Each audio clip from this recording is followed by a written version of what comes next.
Hello friends, Radhe Radhe, जय श्री कृष्णा। उम्मीद करती हूँ कि आप सब लोग अच्छे होंगे और मैं भी पहले से ठीक हूँ। जैसे कि मैं अपने हर ब्लॉग में कहती हूँ कि अपने अपना ध्यान रखें, स्वस्थ रहें, मस्त रहें। और जो लोग भी मेरे चैनल पे हैं, जनरली अगर ये चैनल आपको अच्छा लगे, ये वीडियो इन्फॉर्मेशनल लगे, तो please go ahead and follow my channel और जल्दी से इस वीडियो को एक लाइक दे दें। और कुछ भी इस वीडियो में स्किप मत करिएगा, बिकॉज कोई भी ऐसी इंपॉर्टेंट इन्फॉर्मेशन हो सकती है जो आपके इस समय इस वाली सिचुएशन में हेल्प करे। तो आपको थंबनेल देख के तो पता ही लग गया होगा कि आज का मेरा ब्लॉग है कि किस what is the content all behind, कि किस तरह का कंटेंट मैं डिज़ाइन कर रही हूँ। फ़िलहाल फ्रेंड्स, आप सब लोगों को पता है कि इस समय मैं एक मेडिकल सिचुएशन से जूझ रही हूँ, जो कि जैसे आपको पता है कि मुझे फ्रैक्चर हुआ था, हेयरलाइन फ्रैक्चर हुआ था और उसके बाद मेरा प्लास्टर भी कट चुका है। और प्लास्टर कटने के बाद और प्लास्टर जब था, मैंने आपको सारी वीडियोस और ब्लॉग शेयर की है मेरी। सो मैं उम्मीद करती हूँ कि आगे भी मैं आप लोगों के साथ कोई इंपॉर्टेंट जो रेलिवेंट इन्फॉर्मेशन है, important content related to this share करती रहूँगी, क्योंकि मुझे इस चीज़ के ऊपर बहुत अच्छा रिस्पॉन्स मिला है। तो आई रियली वांट कि जो प्रॉब्लम्स मुझे आई हैं या फिर जो गलतियाँ मुझसे हुई हैं वो आप लोग ना करें। तो चलते हैं, बढ़ते हैं इस ब्लॉग में आगे। और जैसे कि मैं आपको मैंने बोला था कि अगर आपको पसंद आए तो वीडियो को लाइक करें, फ्रेंड्स के साथ शेयर करें, स्पेशली उनके साथ जो इस सिचुएशन में है। एंड चैनल को फटाफट सब्सक्राइब कर लें और बिल्कुल वीडियो को एंड तक देखें, कुछ भी स्किप ना करें, क्योंकि कोई भी इंपॉर्टेंट इन्फॉर्मेशन आपके लिए या आपकी फैमिली मेम्बर्स के लिए या आपके रिलेटिव्स के लिए या फ्रेंड्स के लिए हो सकती है इंपॉर्टेंट हो और जिससे उन्हें बहुत फ़ायदा मिले। फ्रेंड्स, आगे बढ़ते हैं इस व्लॉग में। आज है संडे और आज है day 41 of my ankle cast. मतलब जब से फ्रैक्चर हुआ है तब से लेके आज तक का 41 डे है। ऑल्दो मेरा 1 महीने में प्लास्टर कट चुका था, जैसे कि आप मेरे सारे ब्लॉग्स में देखते हैं, आपको पता रहता है। लेकिन अब जो मेरे ब्लॉग्स हैं वो ज़्यादातर आफ्टर कास्ट रिमूवल हैं, कि भाई एक ये होता है ना कि प्लास्टर कटने के बाद आपको क्या प्रिकॉशंस लेने चाहिए, किन किन चीज़ों का ध्यान रखना चाहिए। और फ्रेंड्स, मैं आपसे हमेशा एक बात ज़रूर कहती हूँ कि अपने ऊपर कॉन्फिडेंस और ट्रस्ट कभी मत तोड़िएगा। समय होता है वो निकल जाता है, but on the top of it मेरी एक आप लोगों से सबसे रिक्वेस्ट है कि प्लीज़ चैनल को फॉलो करने के बाद उसको अनफॉलो मत करिएगा, क्योंकि बहुत मेहनत लगती है किसी को ये कन्विंस करने के लिए कि आप मुझे फॉलो करो। It is very difficult for someone to convince कि भाई फॉलो मी, क्योंकि कोई इंसान आपको क्यों फॉलो करेगा? या तो आपका कोई कंटेंट अच्छा हो, या आप उसे अच्छे लग रहे हो, या आपकी बात समझ आ रही हो, या आपने कोई ऐसी चीज़ बोल दी जो उसके लिए बहुत फ़ायदेमंद हो, तो तभी इंसान उसको फॉलो करता है। अगर आप उसको अनफॉलो कर दोगे जस्ट बाय सेइंग कि मैम आपने मेरा लाइव चैट में रिप्लाई नहीं किया तो हमने आपको अनफॉलो मार दिया, ऐसे नहीं होता है। ये बहुत मेच्योरली बिहेव करना होता है। तो चलो चलते हैं आगे। और दूसरा ये है कि मेरे जो व्लॉग्स होते हैं उसमें कोई भी फ़िल्टर नहीं होता। जैसे ही मैं आपके सामने जनरली रहती हूँ, जिस तरह से मैं वीडियोज़ पे, शॉर्ट्स पे और अपने लाइव स्ट्रीमिंग सेशंस में आपके सामने आती हूँ, मैं वैसे ही व्लॉग्स बनाती हूँ। आप देखना, कोई फ़िल्टर नहीं होता मेरे व्लॉग्स में। जनरली मतलब जैसी मैं हूँ वैसे ही आपको प्रेजेंट करती हूँ। ऐसा नहीं होता कि मैं कोई सीन शूट कर रही हूँ, कोई सास और बहू का कुछ कर रही हूँ। नहीं, it's all related to my daily vlog. And I hope मैंने अपना जो व्लॉग का क्राइटेरिया है उसको मेंटेन भी किया है। बट जैसे कि आप सब लोग मेरे बारे में जानते हैं कि थोड़ा सा मैं टेक्निकल पर्सन हूँ, तो मैं कार व्लॉग्स भी बनाती हूँ और मुझे अच्छा लगता है। अब होता ये है ना कि जब आप डेली ब्लॉगिंग करते हैं तो डेली ब्लॉगिंग में जनरली आपसे कंसीडर किया जाता है, कंसीडरेंट होते हैं कि भई आप लोग अपने रिलेटेड बनाओ। तो भाई कार जब लेते हैं या फिर कार की ब्लॉगिंग करते हैं तो वो भी आपसे रिलेटेड ही होता है। तो मुझे थोड़ा शौक है, मैं टेक्निकल पर्सन हूँ इसलिए मैं करती हूँ। तो चले चलते हैं मेन कॉन्टेंट की तरफ, जिसके ऊपर मैंने आज अपना ये ब्लॉग स्टार्ट किया है। आज डे 41 है और जैसे कि मैंने आपको बता रखा है कि हमें क्या क्या चीज़ें करनी चाहिए, तो उसको आज फिर से एक क्विक रिकैप में चलते हैं इस व्लॉग में। फ्रेंड्स, मैं बैठी हूँ धूप में और ये मेरा फेवरेट पोर्शन है, फेवरेट एरिया है पूरे घर का, जो मुझे बहुत अच्छा लगता है। मैंने अभी इस पोजीशन में ऐसे धूप में बाहर निकलना नहीं चालू किया, बिकॉज मेरे घर की बैल्कनी में बहुत धूप आती है लकीली। तो that's why I always create vlogs sitting here. और मैं इस समय में आके धूप लेती हूँ। जैसे कि आप जानते हो कि इस समय में धूप लेना बहुत ज़रूरी है। देखो, स्वेलिंग आती जाती रहेगी। मैं आपके क्वेश्चंस पे आती हूँ जो बहुत इंपॉर्टेंट क्वेश्चंस हैं।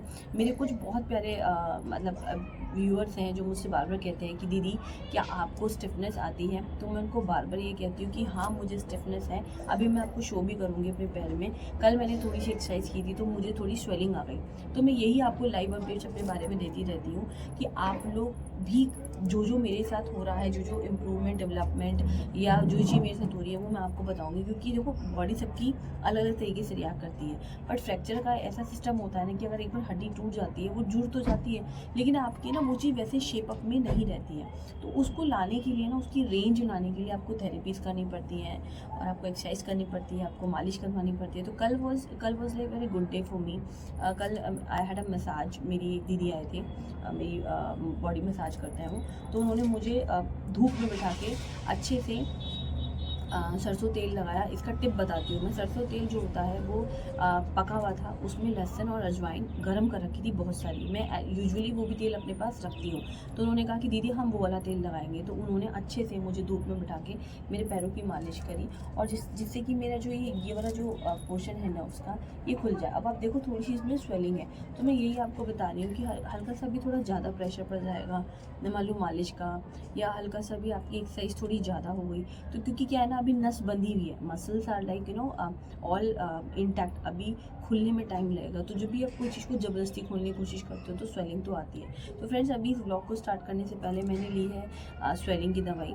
पेन नहीं है मुझे, बट हाँ स्वेलिंग होती है क्योंकि ठंड बहुत है। और इस सीज़न में है ना, आपको रिकवर करने में अगर मान लो 2 महीने लग रहा है, तो जनरली अगर 2 महीने किसी को लगता है, तो इस सीज़न में रिकवर करने में आपको 3 से 3.5 महीने लग जाएगा, क्योंकि ठंड बहुत है।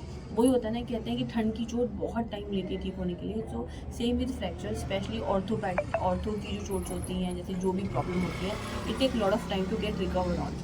सो यही एक दिक्कत है। अदरवाइज़ अगर आप जैसे धूप में बैठे हैं, तो मैं जैसे भी एक्सरसाइज करती हूँ तो मैं कर लेती हूँ, लेकिन सबसे इम्पॉर्टेंट बात ये होती है कि कितना मुझे एक्सरसाइज करना है, कितनी अपने पैरों की रेंज लानी है, वो आप अपने आप नहीं कर सकते। तो उसके लिए जनरली ये रहता है कि आपको फिजियोथेरेपी सजेस्ट होती है, और फिजियोथेरेपी ही करनी चाहिए। रीज़न मीन कि अगर फिजियोथेरेपी रहेगी तो आपका पैर का रेंज जल्दी खुलेगा। मेरे हिसाब से डिपेंडिंग अपॉन योर फ्रैक्चर, किस तरह का फ्रैक्चर है, आप उस हिसाब से डॉक्टर सजेस्ट करता है कि आपको कितने दिन की थेरेपी लेनी चाहिए।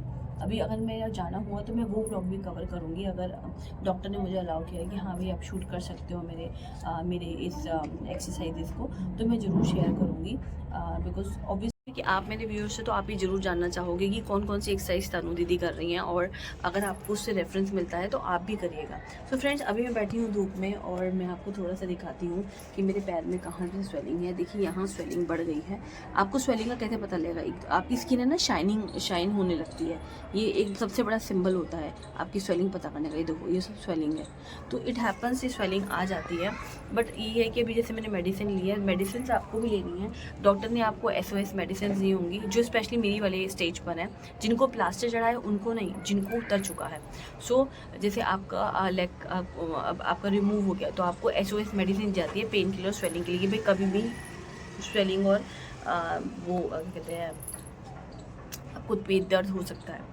अब चलो आते हैं उन लोगों के लिए जिनका अभी इस समय लेग कास्ट है। सो फ्रेंड्स, उन लोगों के लिए मैं एक छोटी सी एक यही सलाह दूंगी कि आप लोग इस समय में अपनी हिम्मत को बनाए रखें। Self healing, self motivation, self confidence is the best thing. मेरे 1-2 व्यूअर्स हैं जिन्होंने कल मेरी मेंबरशिप ली है, मैं ये ब्लॉग उनको भी रेफ़र करना चाहती हूँ कि सर प्लीज़ आप बिल्कुल भी हिम्मत ना हारें। ये जो फेज़ होता है ना, ये थोड़े समय का होता है। अगर आपका फ्रैक्चर, देखो मेरा तो डीप हेयर लाइन फ्रैक्चर था, तो मुझे 1 महीने का प्लास्टर बोला है। मुझे नहीं पता कि आपको कितने दिन का प्लास्टर बोला है, पर जितने भी दिन का प्लास्टर बोला है, आप प्लीज़ चढ़ने की कोशिश मत करिएगा। कम से कम जब तक आपका प्लास्टर ढीला ना हो जाए, मतलब अगर जैसे ही ढीला होने लगेगा तो समझ जाना कि आपका प्लास्टर सही हो रहा है, मतलब आपकी चोट सही हो रही है। क्योंकि क्या होता है, प्लास्टर ढीले होने का मतलब है कि आपके उस फ्रैक्चर्ड पोर्शन से स्वेलिंग उतर रही है, और आपको ना इचिंग स्टार्ट हो जाएगी। और ठंड में इचिंग आप चाहे तो ऐसे ऊपर हाथ लगा के भी कर सकते हैं, या फिर पेंसिल या स्केल कुछ भी ले लें, लेकिन बहुत थोड़ा थोड़ा करें, क्योंकि इससे रैशेज हो जाते हैं। और पानी नहीं रहना चाहिए, ये बहुत इंपॉर्टेंट चीज़ है। तो फ्रेंड्स, ये उन लोगों के लिए जिनका लेग कास्ट है। बाकी जो उससे पहले की मैंने इन्फॉर्मेशन दी है, तेल लगाना, मेडिसिन लेना, ऑइंटमेंट लगाना, रेस्ट करना, ये उन लोगों के लिए जिनका लेग कास्ट रिमूव हो गया है, जो मेरी वाली स्टेज पे है। आई होप ये इन्फॉर्मेशन आपको कहीं ना कहीं हेल्प करती होगी, एंड आई बिलीव कि आप ये सब करेंगे ना, तो ओवर द टाइम आपको भी अच्छा लगेगा। आप खुद के डॉक्टर तो नहीं बन पाएंगे, लेकिन ये कि आपको एक बूस्टअप मिलेगा कि हाँ, अगर ऐसा हो रहा है तो ये सही भी तो हो सकता है ना। मतलब इसमें कोई हार्म तो है नहीं कि भाई हम अपना ध्यान रख रहे हैं तो हम अपना ध्यान क्यों रख रहे हैं, ऐसा नहीं होना चाहिए। तो लाइक दैट होगी। व्लॉग को आगे बढ़ाते हुए मैं कुछ एक दो बातें और बताना चाहती हूँ। जैसे ना दो चार जगहें होती हैं, जैसे टीबिया होता है और आई थिंक फीबिया होता है, मे बी मैं प्रोनाउंस गलत कर रही हूँ। फिर सर्वाइकल का होता है। तो काफ़ी लोग मुझसे बोल रहे हैं कि मैम आप सर्वाइकल का व्लॉग, सर्वाइकल कॉलर का व्लॉग बनाइए। मैं कैसे बनाऊँ? मुझे लगता है सर्वाइकल शायद गले वाला होता है, मेरे साथ तो एंकल फ्रैक्चर हुआ है, तो जो मुझे पता है मैं वही बताऊँगी।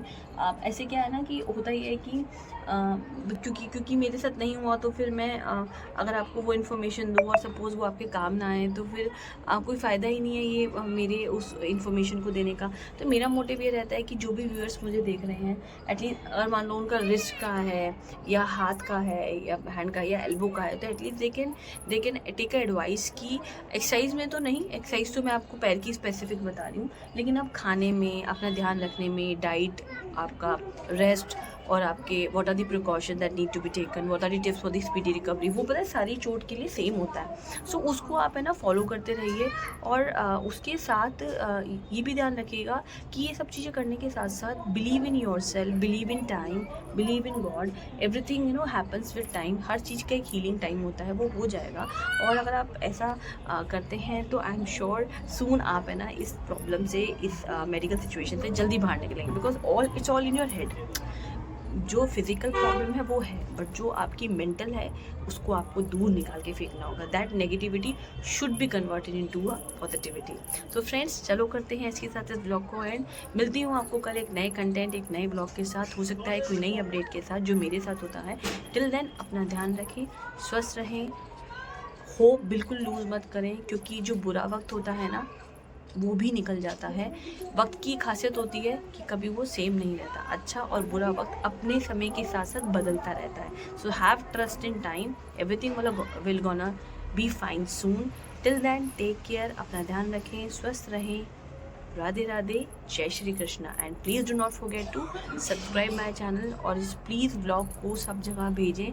आप चाहे तो अपने फ्रेंड्स और फैमिली की हेल्प कर सकते हैं मेरे इस ब्लॉग से, एंड ऑल्सो मेरे इस ब्लॉग से आप मुझे भी हेल्प कर सकते हैं। क्या पता मेरी कोई सी बात किसी अगर 10 में से किसी एक इंसान को भी टच करके उसको सही कर देती है ना, तो I will be more than happy.